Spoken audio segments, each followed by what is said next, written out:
Welcome to the Arc of Justice on Brookline Interactive Group's Big TV. My name is Eric Hyatt. My guest this week is Ronnie England. Ronnie is currently a senior at Brookline High School.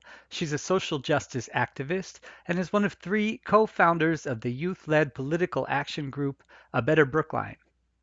Ronnie grew up in Brookline. She's lived here all her life, and I'm looking forward to hearing from her about the ways her Brookline upbringing has impacted her political consciousness. Ronnie will also be explaining why she and thousands of other Brookline residents feel the time is now to establish a committee to explore a charter. If Brookline were to adopt a charter, this would change our municipal government to become a city rather than a town. I look forward to asking Ronnie about how this change would impact all of us. Please welcome Ronnie. First of all, you popped up as Veronica England, but I know you as Ronnie England. I guess that's the same person, though. You want to tell us just your name and your connection to Brookline? Yeah, so hi, I'm Ronnie England. I'm 17 years old. I'm a senior at Brookline High School. I've been living in Brookline my whole life, born and raised. I initially went to Lincoln School from preschool to 8th grade. And like I said, now I'm a senior at BHS. My entire life has been in Brookline so far. That's amazing. And are you a first generation Brookliner? I didn't ask you that. Like, did your parents grow up here? Oh, no, I am a first generation Brookliner. Awesome. Me too. Proudly first generation Brookline. So, I mean, Ronnie, you're the first BHS student to be willing to come on this show. So I just had to ask you, like, what is life like inside Brookline High School right now, inside or virtually inside? What's it like to be a student at BHS? So, yeah, it's definitely a little strange, but I'm sure any high school student in America can say that right now. I would say that BHS is doing a great job dealing with things given the circumstances. I am in one of the hybrid cohorts, so I am going into school for a little less than half the week. But like I said, I think all the teachers are dealing with it well. Everyone is very responsible with everything. So it's different, but we're managing. What about like clubs, activities, things like that? Are they meeting as usual? Yeah, so that has definitely been one of the big changes for me, especially because this year I am the president of the Girl Up Club. And meetings are very different. Half of the members are on Zoom and at home, while a few are also like hybrid and in person with me, which is a little strange, but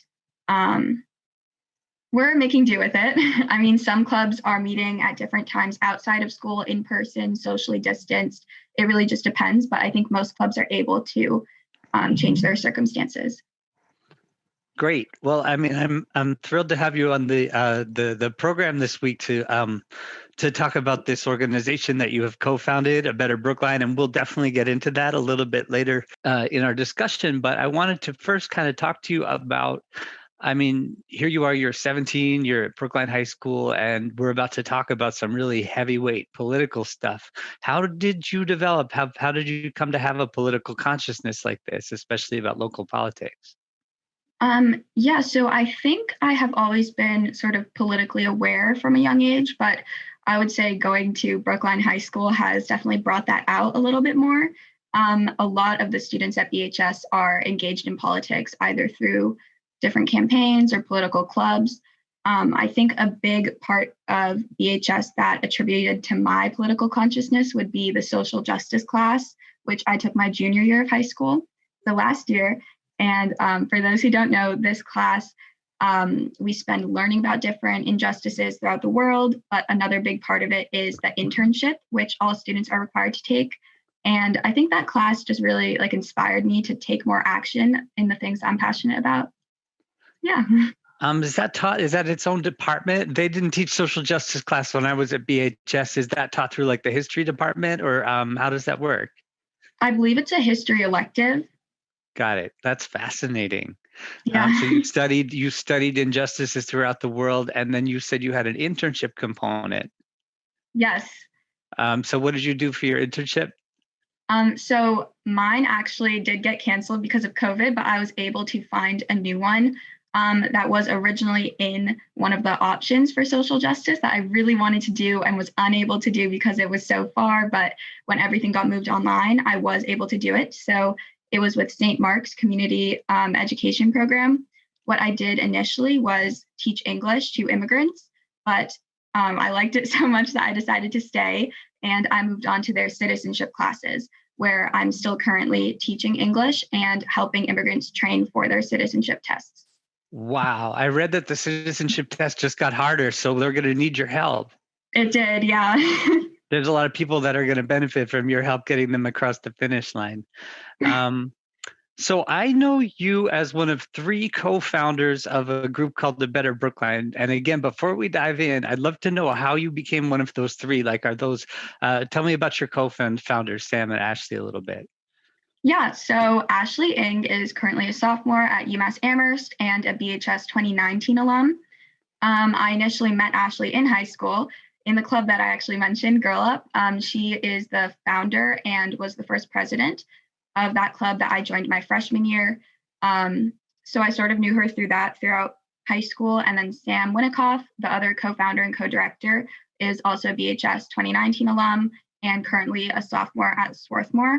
I did not know Sam in high school, but he and Ashley have been friends. So Ashley actually brought us together. But as for how A Better Brookline sort of came about, we all tuned in to the June 2020 town meeting for like personal interest of what they were discussing, and sort of noticed that there are some structural issues in town meeting. And it was actually mentioned to Ashley by a former town meeting member that maybe a city government would be better for Brookline. And she thought about that and asked Sam and I if we were interested in helping co-found this campaign. The rest is history. Wow. So, all right. Well, let's dive right in. A Better Brookline is the main topic, and the thing that a lot of people in town have been talking about, have been signing a petition. For those people who may not be that up to speed on Brookline politics, can you just give like a brief overview of what problem you're trying to solve and what we're talking about when we talk about a charter? Yes. So A Better Brookline's ultimate goal is a city government for Brookline. We currently are operating under a town government. So we have a town meeting and select board. By switching to a city government, that typically takes the form of a mayor and a city council, but there are different versions of that. Nothing's set in stone. Right now, we are working on, like you said, the petition drive. So the purpose of this is to get a question on the ballot. We're aiming for May, to ask voters whether or not they want a commission to be formed that would study Brookline's structure and propose a charter to the voters. That would be a 9-member commission, and they would have 18 months to draft that charter, submit it to the voters, and then they would have a chance to decide if this is a favorable change. Yeah.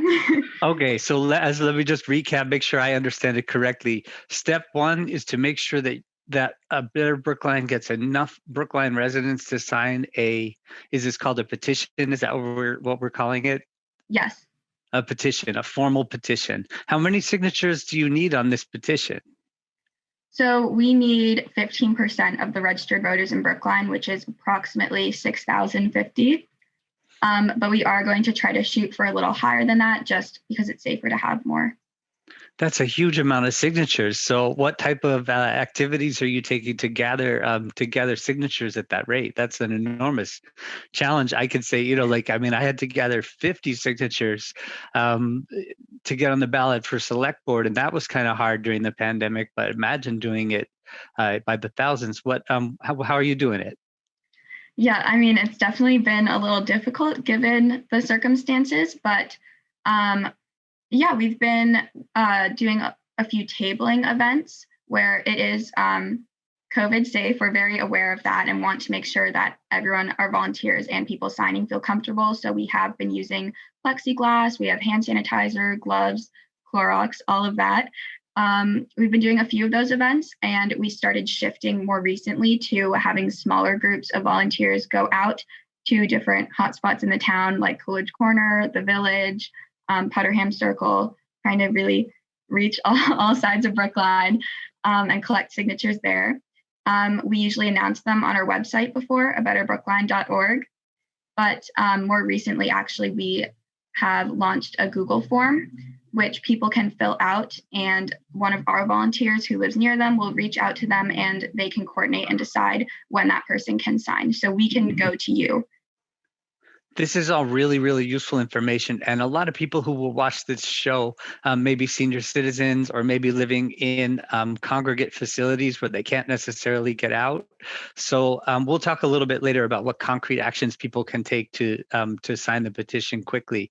I'd love to get back to the fundamentals of this campaign, because I have to say this is a very I don't know, it's kind of an emotional issue for some people in the town about like whether we should have a town form of government or a city form of government. And I know that A Better Brookline has come up with sort of 3 E's of why this would improve. Can you tell us about the 3 E's and what you're referring to exactly? Yeah, so our 3 E's are equitable, efficient, and effective. Those are the 3 major things that we think can change when going from a town government to a city government. As for examples, I can start with equitable. So right now, like I said, we are running under a town meeting and a select board. The town meeting is not necessarily representative of those who don't have the time to join. I know that the most recent town meeting lasted 6 days, which some people just simply don't have time for. Let's say if you're a single working parent, maybe you can't dedicate the time to be an active town meeting member or even actively listen to town meeting and just tune in. So it tends to skew to people who do have that time, which is unrepresentative of all of our town. So with a city government and typically a single executive, that is their job. So they can dedicate the time to it. It wouldn't necessarily be a volunteer position on the side like it is right now. Got it. So that's an example of how things would get more equitable. Yes, so that was equitable. Okay. Now moving on to our second E, efficient. So like I mentioned, town meeting is 248 members, definitely a very large body of people making our decisions, which isn't exactly as efficient as a smaller group of elected officials could be. I mean, like I said, the most recent town meeting lasted 6 days, which is a pretty lengthy time to be making decisions. We got through 2 of the 3 E's. Let me understand it. Equitable, because people would be able to there'd be a single executive versus depending on volunteers. It's more efficient because it wouldn't be 6 days at a time of 240 people sitting down twice a year to legislate. And then tell me about your third E. Effective. This is one of our biggest ones. So sort of on the same idea of how there are so many elected officials currently. With so many elected officials, there is a lot of diffusion of power. So with a city government and less diffusion of power, there is also less diffusion of accountability. And currently what a big issue is that a lot of people don't even know who their town meeting members are, or even who the select board members are. So it's difficult to hold people accountable in our government. So accountability is one of the big things that comes under effectiveness. That's very interesting that you all have grouped accountability as a metric of effectiveness. I think that's very refreshing. What's it been like when you talk to our elected representatives here in Brookline, town meeting members, select board members? What kind of response have you had, and what kind of support have you had from more, established political activists? Yeah, so we actually have gotten a lot of support from elected officials in Brookline, a lot of town meeting members, many of which have given us endorsements, which can be found on our website. We do work closely with a few town meeting members who are also A Better Brookline volunteers, who are very passionate about this just as much as we are, and they have been extremely helpful through this whole process. We really are very appreciative of everything that Brookline's elected officials have done for Brookline, and we really value their knowledge and experience. So yeah, it's really great when we get to work with these people who have experienced town politics firsthand. That's nice to know that there have been people who are supportive. Have there been any, like, I know it's really hard, and I mean, I speak from personal experience about how hard it is to raise any kind of a campaign during a pandemic, right? It's just hard to, you don't get those like heartwarming moments of face-to-face interaction. But have there been moments of this when things have really come together in a positive way, or were you like, you felt supported, or like you felt that you guys were getting the message across? Yeah, I mean, since we are collecting signatures in person, we have been able to get some face-to-face contact with people who are signing. And it's really heartwarming to hear when someone's signing and they say, like, oh, I've been thinking about doing this for so long. I'm so glad that you guys are taking action with this. It's just great to hear that what we're doing is in line with what a lot of Brookline residents have also been thinking. It makes our work feel so much more meaningful to hear that other people are so supportive of us. Um, I'd say it's also really heartwarming to see how willing our volunteers are to go out of their way to make new volunteers feel welcome. It's so great to see like the strong community that we've built within our campaign. Yeah, that's something that's truly remarkable, that you have volunteers helping other volunteers. Like, I mean, it seems to be snowballing in its own way. So, what would you say to somebody who's watching the program in the next, this week and a rebroadcast next week, the next couple of weeks? First and foremost, when is the deadline for this petition? Yes, so it's coming up. Our deadline for this petition is January 25th. If we don't reach the limit of signatures by then, it will just go to the next election, since it is a ballot initiative. So we do have that flexibility. Obviously, if we don't reach the January 25th deadline, we will continue pushing just as hard to get this done and go through with it. So that's our deadline. But if people want to help get involved, on our website, we have a get involved form where you can become one of our formal volunteers. And we're very flexible. You can pick how involved you want to be, but that would be really helpful if people are interested. For sure, for sure. We'll make sure to put up the website. In addition, what about there's a lot of different groups in town that would benefit, I think, from, like, if Brookline adopts a charter, becomes a city style of government, a lot of issues-based groups in town have already been pushing for, more equity, whether that's climate justice, racial justice, educational equity, housing equity, et cetera. Are you guys, do you view yourselves as like partnering with any of those groups, to try to push this across the finish line? I mean, yeah, I think a city government could be really beneficial to a lot of different groups. And we have been chatting with different groups. Like you said, climate action, there's so many different groups that can benefit. And like I mentioned, on our website, we have an endorsements page where you can see different groups that have statements of support for A Better Brookline and have said how they personally, as a group or as just members of the group, believe that city government would help them. So yeah. Now, look, if this thing passes, like, and I'll disclose, I have signed your petition, and I definitely support the organization. Love the goals. I feel that it's a wonderful project. If we're lucky enough, we meaning the town, are lucky enough for this to pass, then you're saying it would kick off an 18-month discussion. Is that correct? Yes, the commission would have 18 months to draft this charter. That's interesting. And then would that be a select board appointed commission like other townwide commissions? No, so on the ballot that we're hoping to get this question on, voters would have a chance to firstly just mark if they even want the commission to be formed, and secondly, elect those 9 members to the commission on the same ballot. So if this, if A Better Brookline succeeds and obtains enough signatures, let's say by this January 25th, then the voters of Brookline, would this be in our municipal election, Ronnie, or in our on a different election date? Yes, it would be the municipal. Yes, it would be the municipal election in May. All right. So on the May ballot, you and I would go into well, I don't know if you'll be 18 yet by May, but anyway, anyone who's 18 plus by May will be able to go into a voting booth or a polling place in Brookline and select not just, yes, I would like to form this commission, but yes, I wish to vote for the following people Yes, to be on the exactly. commission. That is fascinating. So have you put yourself as one of those people? No, I personally will not be running for the commission, but I think a lot of people in the town are interested. So it'll be interesting to see who does want to be on the commission and who ends up being on it. And if it isn't in May, it will just be pushed to the next election, which I believe is in September. Fascinating. So it's not like all that work is duplicated the next time around. You don't have to go back and get all of those additional signatures.